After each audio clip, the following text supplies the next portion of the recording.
Alléluia. Alléluia, Alléluia, Alléluia, Alléluia, Alléluia. Chers frères et sœurs, amis téléspectateurs de Lumen Christ TV, bonjour. Vous comprenez qu'aujourd'hui, nous sommes au samedi, jour de la Vierge Marie. Et nous voulons être en compagnie de la Sainte Famille, de Marie, de Joseph, mais aussi de Jésus. Et nous voulons méditer avec l'Église les textes de ce jour, samedi, de la 22e semaine du temps ordinaire.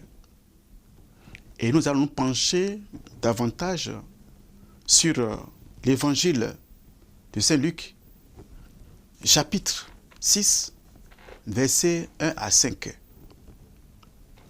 Le Seigneur soit avec vous. Évangile de Jésus-Christ selon Saint Luc.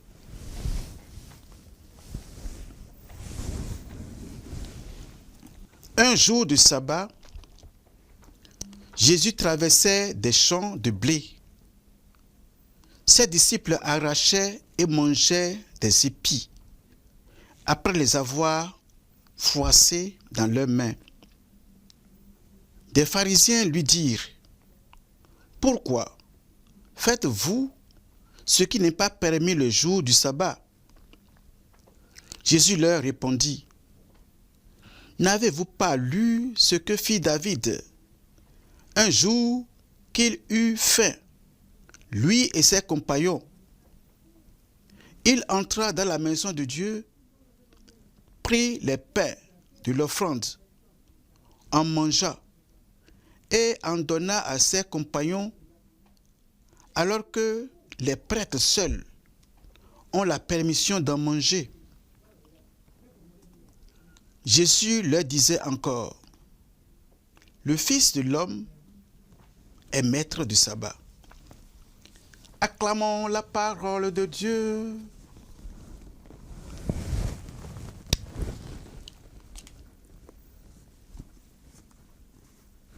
Nous sommes en face du Maître. Jésus, il est le Maître. Et en tant que Maître, il nous accompagne sur le chemin de la vérité. Le Fils de l'homme est maître du sabbat. Des pharisiens ont fait de vifs reproches à Jésus pour le fait que ses disciples arrachaient des épis de blé dans le champ qu'ils traversaient le jour du sabbat et en mangeaient parce qu'ils avaient faim. Pour eux, les disciples de Jésus font ce qui n'est pas permis le jour du sabbat. Mais la réponse de Jésus ne s'est pas faite attendre. Le Fils de l'homme est maître du sabbat. Quelle audace! Celle de Jésus-Christ. C'est une audace qui est à la recherche de la vérité sur l'homme et le sens de son existence. Seul Jésus peut dire la vérité sur l'homme et tout ce qu'il peut faire. À cet effet, Jésus affiche sa liberté totale face à certaines interprétations maladroites des pharisiens qui s'arrêtent à la pratique littérale de la loi plutôt que de chercher à discerner l'esprit de la loi, ou mieux, la volonté de Dieu à travers la loi qui souligne la primauté de la vie sur le sabbat. Je rappelle que Moïse était le père fondateur du peuple hébreu. Le premier scribe qui a codifié les ordres reçus de Dieu en forme de la Torah. Le premier législateur qui a conduit le peuple dans les péripéties du désert. Le premier prophète d'Israël et serviteur de Dieu, libérateur. Mais la connaissance et la compréhension de Moïse par rapport à ce Dieu est partielle. Les deux sont partiels. Sa connaissance et sa compréhension ne sont pas totales. Il en résulte que la révélation est aussi partielle en Moïse. En Moïse, nous n'avons pas la totalité de la révélation. D'ailleurs, selon les Écritures, il n'a pas pu conduire le peuple de Dieu dans la terre promise. Et lui-même n'a pas pu y entrer. Donc, en Moïse, tout n'est pas accompli. En disant que le Fils de l'homme est maître du sabbat, Jésus se présente comme le nouveau Moïse.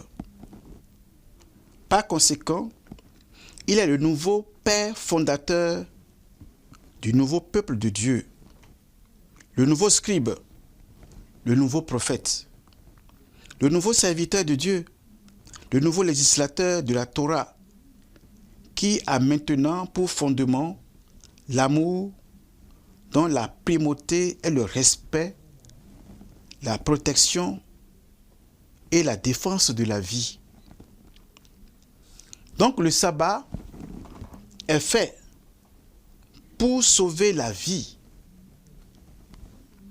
Jésus est supérieur à Moïse, tout comme cela apparaît dans la lettre aux Hébreux. En fait, c'est une gloire supérieure à celle de Moïse qui lui revient, dans toute la mesure où le constructeur de la maison est plus honoré que la maison elle-même. Joseph Flavius, un historien juif, donne un témoignage pertinent et éloquent sur Jésus. Vers le même temps vint Jésus, dit-il, un homme sage, si toutefois il faut l'appeler un homme. Car, poursuit-il, il était un faiseur de miracles et le maître des hommes qui reçoivent avec joie la vérité. Et il attira à lui beaucoup de Juifs et beaucoup de Grecs. C'était le Christ, nous affirme Joseph Flavius. Jésus est donc le maître des hommes et le maître du sabbat. Et pour corriger la compréhension erronée du sabbat, il opère les miracles qui sauvent la vie le jour du sabbat afin de restituer le vrai sens de ce jour, bien voulu de Dieu, le maître de la Torah. Donc Jésus est l'accomplissement des Écritures.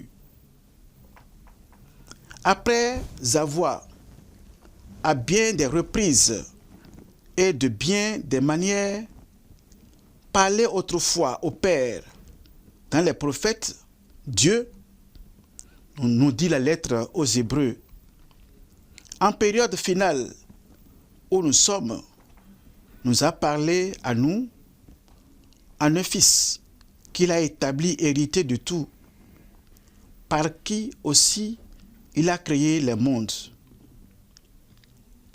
À vrai dire, le message du salut de Jésus proclame notre libération du mal et nous donne la vie et prend une dimension universel. Jésus est le vrai maître, le Fils du Dieu vivant. Et donc son message proclamé va au-delà d'un simple précepte de sabbat et sort du cadre géographique de la Palestine pour prendre une dimension universelle. En fait, Jésus, par son enseignement, proclame au monde entier qu'aucune loi ne peut permettre de laisser mourir les gens de faim et de soif pendant que le bien destiné à toute l'humanité est confisqué par une minorité. Voilà pourquoi il dit: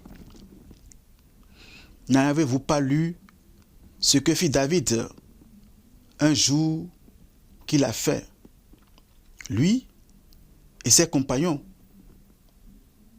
Et Jésus continue: il entra dans la maison de David, il entra dans la maison de Dieu, prit les pains de l'offrande, en mangea et en donna à ses compagnons, alors que les prêtres seuls ont la permission d'en manger. Il en ressort qu'il n'est pas de la volonté de Dieu que des gens meurent de faim et de soif, alors que d'autres sont dans l'abondance et gardent des vivres dans leur maison. La même logique s'applique aux banques. Des banques sont saturées d'argent, tandis que des hommes et des femmes meurent et gémissent dans la misère. Quelle tristesse, chers frères et sœurs. Le cas le plus déplorable est celui des enfants qui meurent par manque d'aliments et dans le même temps, des familles jettent des nourritures. Quelle tristesse. Cette attitude est contre la volonté de Dieu. Elle est aussi contre la justice et le principe de la vie. Personne n'est autorisé à faire une chose de ce genre, car le Fils de l'homme est le maître de l'univers et de tout ce qui existe. C'est le sommet de la morale chrétienne et Jésus en est le maître. Comme le dit saint Paul, que l'Esprit Saint nous aide à devenir de vrais et authentiques ministres de l'Évangile proclamé par Jésus-Christ, le Fils de Dieu, et l'accomplissement de toutes choses. Amen. Que la Sainte Famille nous accompagne. Le Seigneur soit avec vous. Que Dieu Tout-Puissant vous bénisse, le Père, le Fils et le Saint-Esprit. Amen. Alléluia. Alléluia, Alléluia.